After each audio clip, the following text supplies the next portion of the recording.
श्रोते हो, आज आपण अध्याय 7वा बघणार आहोत. मातृभेट. ओम गंग गणपतये नमः. श्री स्वामी नृसिंह सरस्वती दत्तात्रेयाय नमः. दक्षिणेतील तीर्थक्षेत्रांचे दर्शन घेत घेत एके रात्री श्री गुरु कारंजा या आपल्या जन्मगावाजवळ येऊन पोहोचले. तो बुधवार होता.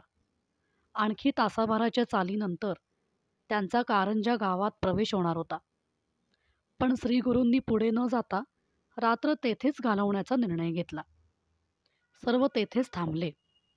रात्री झोपण्यापूर्वी त्यांनी शिष्यांना दुसऱ्या दिवशी पहाटेच निघून कारंजा गावाबाहेरच्या पायवाटेने कारंजानंतर 7 मैलांवर असलेल्या गावी जाऊन तेथील धर्मशाळेत अथवा देवळात थांबण्यास सांगितले. शनिवारी दुपारी श्रीगुरूंनी त्यांना तेथे गाठण्याचे नक्की ठरले. हा बेत पक्का करून सर्व निद्राधीन झाले.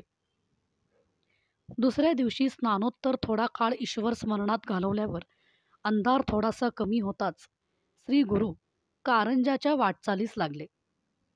काही मिनिटांनीच सूर्योदय होणार होता. श्री गुरु कारंजाच्या सीमेवर आले. तेथे ते क्षणभर थांबले.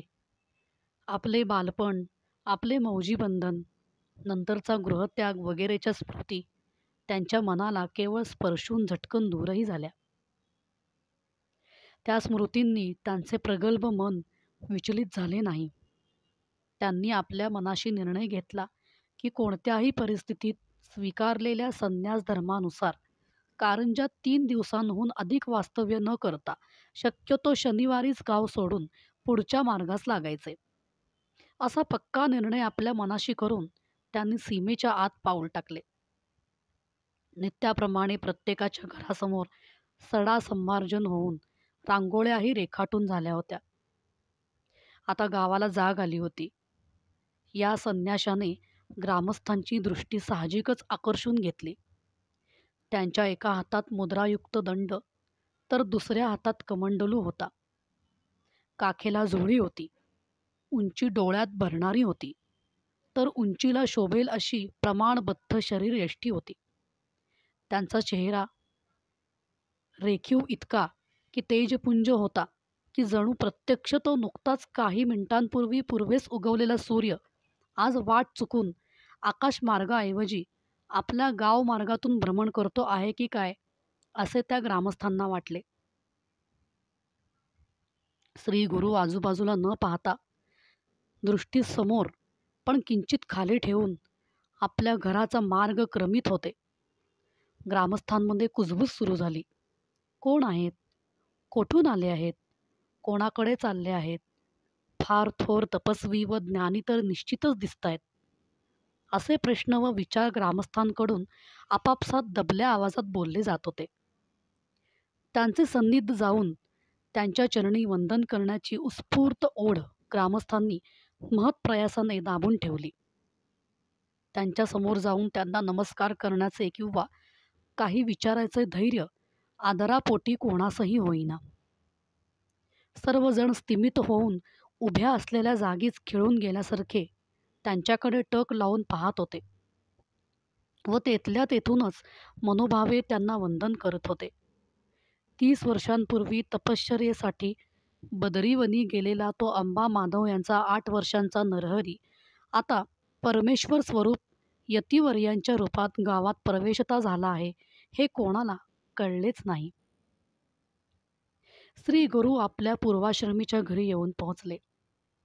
त्यांनी अंगणात पाऊल टाकताच त्यांना आपले 2 बंधू तेथे असलेले दिसले. एक फुलझाडांना पाणी घालत होता, तर दुसरा परडी हाती घेऊन देवपूजेसाठी फुले गोळा करत होता. त्या तेजस्वी संन्याशाला आत आलेला पाहताच त्यांनी हातातली काम तसेच टाकले व ते त्यांच्या स्वागतासाठी लगबगीने पुढे आले. दोघांनीही त्यांच्या चरणी आदरपूर्वक वंदन केले व त्यांना आत येऊन आसनस्थ होण्यास विनंती केली. श्री गुरु आसनस्थ होताच आपण कोण, कोठून आलात, हे प्रश्न त्यांना साहजिकच विचारले गेले. यावर श्री गुरूंकडून काही उत्तर मिळण्यापूर्वीच बाहेर कोणीतरी आले आहे याची चाहूल लागल्याने अंबा माधव ही जोडी बाहेर आली व ईश्वर स्वरूपी यतिवर्यास पाहून लगबगीने त्यांना साष्टांग नमस्कार करण्यासाठी त्यांच्यापाशी गेली. माता पिता जवळ आलेले पाहून व त्यांच्या मनीचा भाव ओळखून श्री गुरु उठून उभे राहिले.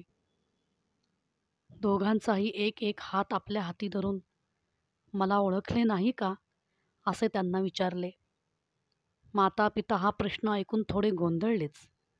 त्यांचे मन त्यांना सांगू लागले की हा आपला नरहरी असणार, पण खात्री वाटेना. वयाच्या 8व्या वर्षी गृहत्याग करून गेलेला नरहरी त्यांच्या वचनानुसार 30 वर्षांनी परत येणार होता. गेल्या 30 वर्षातील प्रत्येक दिवशी आज नरहरी येईल म्हणून माता पिता चातकासारखी वाट पाहत होते. पण आलेला नरहरीच आहे असे त्यांना खात्रीपूर्वक म्हणवेना. कारण निसर्ग नियमानुसार 30 वर्षांच्या प्रदीर्घ कालावधीत नरहरीच्या शारीरिक वाढीबरोबरच त्याचा चेहराही न ओळखण्या इतपत बदलला होता. त्याचबरोबर साधन शुचिता व यमनियम यांचे निष्ठापूर्वक पालन करून केलेल्या तपश्चर्येमुळे त्याचा चेहरा अलौकिक तेजोवलयाने व्यापला होता. या सर्वांमुळे सहजपणे तर सोडाच, पण प्रयत्न करूनही त्यांना ओळखणे कठीण होते. मातापित्याचा हा उडालेला गोंधळ बघून श्री गुरु हसत हसत त्यांना म्हणाले, आई बाबा, मी तुमचा नरहरीच आहे. वचनानुसार 30 वर्षांनी तुमच्या सर्वांच्या भेटीसाठी आलो आहे असे सांगून ओळख पटण्यासाठी तान्हेपणी आपण आपल्या दुधाची सोय कशी करून घेतली, लोखंडाचे सुवर्ण कसे व कोठे केले, मौजीबंधनाचा विधी व त्यानंतरचा संवाद व गृहत्याग या सर्व घटनांची त्यांना आठवण करून दिली. आपल्या नरहरी सुंदर आणि तेजस्वी यतिवर्यांच्या स्वरूपात पाहून त्यांचा आनंद गगनात मावेना. त्यांच्या गालावरून आनंदाश्रू ओघळू लागले. त्यांनी त्या देवास प्रेमभराने आपल्या मिठीत घेतले. आनंदाने वेडावलेली ती त्यांची मने थोडीशी शांत होताच आपला पुत्र दूरच्या प्रवासाने थकून भागून आलेला असणार. स्नान, संध्या, दूध, फराळ याबाबत आपण त्यांची यापूर्वी चौकशी केली पाहिजे होती याची जाणीव त्यांना झाली. स्नानाविषयी विचारताच श्री गुरूंनी स्नान जरी पहाटे झाले असले तरी पुन्हा करावे लागणार असे सांगून स्नानोत्तर संध्या नित्यानुष्ठान वगैरेंसाठी देवखोलीत 2-2.5 तास बसेन व नंतर सर्व आटोपल्यावर दूध घेईन असे सांगितले. एव्हाना कुतूहलापोटी ग्रामस्थ त्या अंगणात व आसपास जमू लागले होते. त्यांना पाहून यतिवर्यांनी त्यांना दुपारी भोजनोत्तर येण्यास सांगितले व ते स्नानार्थ घरात गेले. स्नान, संध्या, अनुष्ठान आटोपल्यावर श्री गुरूंनी पेलाभर दूध घेतले व सर्व कुटुंबीय श्री गुरूंसह ओटीवर येऊन बसले. तेथे यतिवर्यांनी आपण गृहत्याग केल्यापासून कोणकोणत्या तीर्थक्षेत्री वास केला, कोणकोणते तपस्वी, साधू, संत, महात्मे भेटले, कोणती कोणती प्राचीन देवालये पाहिली, शिष्य कसे व कोठे प्राप्त झाले याची माहिती त्यांना सांगितली. काशी क्षेत्री संन्यास दीक्षा कशी घेणे झाले व आपण नरहरीचा नृसिंह सरस्वती कसा झालो याचा वृत्तांतही त्यांना थोडक्यात सांगितला. हा सर्व वृत्तांत श्री गुरूंचे ते कुटुंबीय व सर्वांची नजर चुकवून आत प्रवेशलेले 2-3 शेजारी मोठ्या तन्मयतेने ऐकत होते. प्रत्येक प्रसंग ऐकता ऐकता त्यांची अंतःकरणे आदराने, व्यक्तिभावाने, आनंदाने भरून येत होती. त्यांना श्री गुरूंची अलौकिक थोरवी पटली व आत्तापर्यंत त्यांच्याशी वागताना, बोलताना सलगी केली, मर्यादातिक्रमण केले याची जाणीव होऊन त्यांनी श्री गुरूंजवळ क्षमेची याचना केली. हा क्षमा याचनेचा सूर ऐकताच श्री गुरु मातापित्यांस वंदन करून म्हणाले, तुम्ही कसली माझी क्षमा मागता? मी तर या लोकी तुमचा पुत्रच आहे. मी तुम्हाला नानाविध प्रकारे कष्टवले आहे. पण आई, पृथ्वीवरील संसारातल्या या नाटकात कोणाला पुत्राचे, कोणाला मातेचे, कोणाला पित्याचे, कोणाला बंधूचे, तर कोणाला भगिनींचे अशी नानाविध प्रकारची सोंगे त्या अदृश्य नाटककाराच्या इच्छेनुसार घ्यावी लागतात व या सोंगाला साजेल शोभेल अशीच कृती व उक्ती प्रत्येकाला करावी लागते. त्या नाटककाराने सोपवलेली कर्मे विनालस्यपणे अगदी बिनतक्रार त्यांच्याशी समरस होऊन करणे हाच धर्म असतो. ही कर्मे करताना फलाशेचा विचारच करायचा नसतो, कारण नाटकाच्या यशस्वीतेचे वा अपयशाचे फल नाटककाराचे असते. आपण फक्त एका सोंगाची भूमिका व तीही त्या नाटककाराच्या इच्छेनुरूप वठवतो आहोत ही जाणीव सदैव मनात ठेवल्यास जे फळ त्याच्या एकमेव मालकीचे आहे त्याचा लोभ वाटणार नाही. हे सोंग वठवताना हे सर्व सत्य नाही, हे एक क्षणभंगूर नाटक आहे, ते त्याच्या इच्छेने सुरू झाले आहे, चालले आहे, चालणार आहे व त्याच्या इच्छेस येईल तेव्हा ते थांबणार आहे, असे सदैव स्मरण ठेवले पाहिजे. मग कोणतीही कृती वा उक्ती मी केली असे वाटणार नाही व मग त्या कृतीबद्दल उक्तीबद्दल खंत वा खेद बाळगावा लागणार नाही. तेव्हा ही सर्व त्या जगन्नियंत्याची लीला आहे हे जाणून घ्या व मनातील खेद खंत काढून टाका. यावर माता म्हणाली, देवा, पटले तुमचे विचार, पण आता यापुढे तुमच्याकडे माझा पुत्र म्हणून पाहणे मला जमेल असे वाटत नाही. देवा, तुम्हाला पुत्र म्हणून पाहण्यापेक्षा माझा देव म्हणून पाहणे, संबोधणे फार सुखकारक वाटते.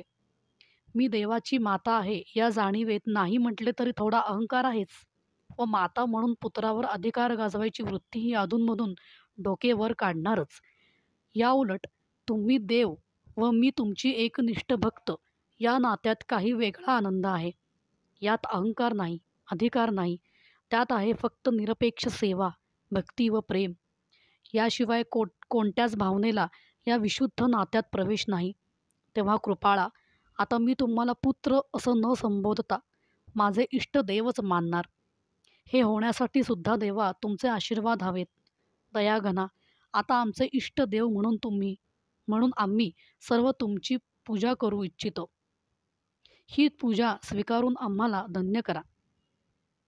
श्री गुरूंनी त्या सर्वांचा आत्यंतिक भक्तिभाव पाहून पूजा करण्यास अनुमती दिली. त्यांनी पूजा लागलीच भोजनापूर्वी आटोपून घेण्यास सांगताच मातेने उद्या सकाळी करूया असे सुचवले.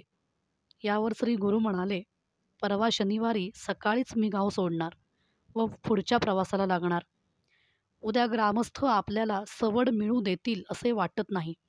तेव्हा पूजा आजच केली तर बरे होईल. आज गुरुवारही आहे. परवा गाव सोडणार हे ऐकून माता पित्यास जबरदस्त धक्का बसला.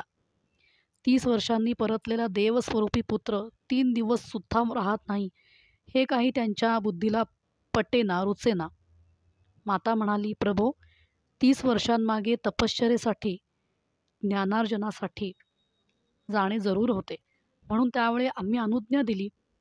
आता पुन्हा आमचा त्याग न करता आमच्यापाशी तुम्ही राहाल अशी अपेक्षा बाळगण्यात आमची काही चूक आहे का? दयाळा, आता आम्हाला अंतर देऊ नका, जाऊ नका. यावर श्री गुरु म्हणाले, माते, मी या पृथ्वीवर का जन्म घेतला आहे याचे तुला विस्मरण झाले आहे, म्हणून तू असे बोलतेस. मी आता संन्यासी आहे. संन्यासी कुटुंबियांसमवेत राहू शकत नाहीत. एका गावातही 3 दिवसांहून अधिक काळ राहू शकत नाहीत. त्याने संन्यास धर्माचे पालन केलेच पाहिजे. तो कोणाशीही कसल्याही नात्याने बद्ध नसतो. त्याच्या बाबतीत वसुदैव कुटुंबकम असते. तो सर्वांचा असतो व कोणाचाच नसतो. सर्वांच्या हितासाठी सर्वत्र संचार करणे हे त्याचे कर्तव्य असते. तेव्हा माते, मी स्वीकारलेल्या संन्यास धर्माच्या यथोचित पालनासाठी मला गेलेच पाहिजे. तेथे आता तडजोड होऊ शकत नाही. तू ज्ञानी आहेस. तू देवकृपेने अलंकृत आहेस. थोडासा मायामोह मध्येच डोके वर काढतो म्हणून तू असे बोलतेस. तुझा हा मायामोह मला संपूर्ण नष्ट केला पाहिजे. असे म्हणून श्री गुरूंनी मातेच्या मस्तकावर आपला हात ठेवला.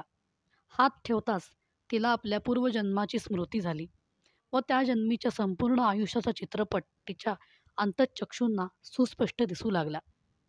प्रभू श्रीपाद श्री वल्लभांना पाहून ती आनंदून गेली. तिने आपल्या पतीस आपला पूर्वजन्म इतिहास सांगितला. प्रभू श्रीपाद श्री वल्लभ, जे मूळ त्रैमूर्ती श्री दत्तात्रयांचे अवतार, तेच आता नृसिंह सरस्वती म्हणून आपल्यासमोर बसले आहेत. त्यांची पूजा करण्याचे परमभाग्यच या जन्मी याच देही आपल्याला लाभते आहे, हे पाहून त्यांच्या आनंदाला सीमा राहिली नाही. मातेच्या सूचनेनुसार लागलीच पूजेची सर्व तयारी करण्यात आली व श्री गुरूंची भक्तिभावाने पूजा केली गेली. पूजा करताना त्यांचे चेहरे, त्यांची मने भक्तिभावाने, प्रेमानंदाने न्हावून निघाली होती. त्यांच्या या भाग्याचे व आनंदाचे यथोचित वर्णन करणे मानव बुद्धीला पेलवणार नाही. पूजा आटोपताच माता म्हणाली, परमेश्वरा, एवढा वेळ तुमचा संग लाभला, हे आमचे परम भाग्य. देवा, आम्ही तुमचे अनन्य भक्त असल्याने तुमच्या प्रत्येक इच्छेला अत्यादराने, संतोषाने मान तुकवणे हाच आमचा धर्म, हेच आमचे कर्तव्य. तेव्हा तुम्ही तुमच्या इच्छेनुरूप केव्हाही निघा. देवाच्या आनंदापलीकडे अन्य कोणत्याही प्रकारचा आनंद असू शकत नाही. ही पूजा स्वीकारून व हा अलौकिक देव दुर्लभ असा संग लाभ होऊन आम्हाला तुम्ही धन्य केले आहे.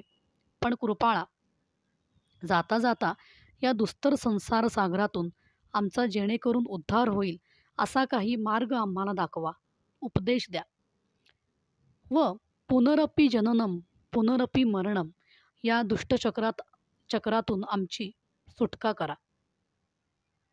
एवढी इच्छा पूर्ण करा. हे मातेचे बोल ऐकून श्री गुरु म्हणाले, तुम्हाला आता कसली चिंता?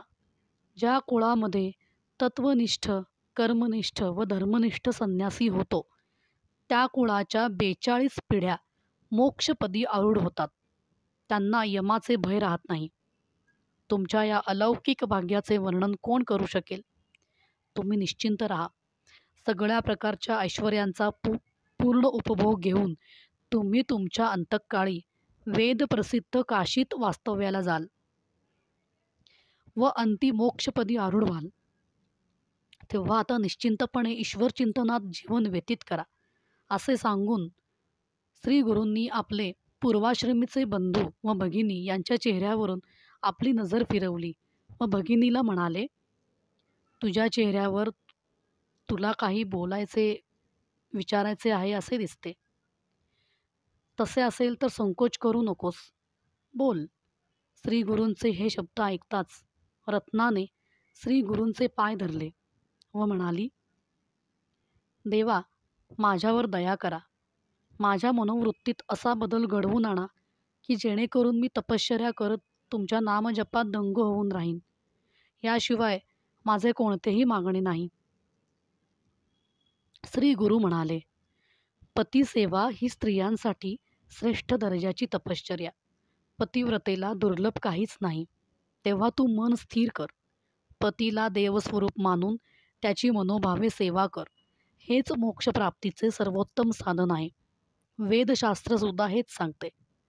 यावर रत्ना विनयपूर्वक म्हणाली, परम कृपाळू परमेश्वरा, या सृष्टीत तुम्हीच एकमेव ईश्वर आहात. भूत भविष्य सर्व काही तुम्ही यथार्थाने जाणता. तेव्हा माझ्या या जीवनात काय वाढवून ठेवलं आहे ते कृपाळा मला सांगा.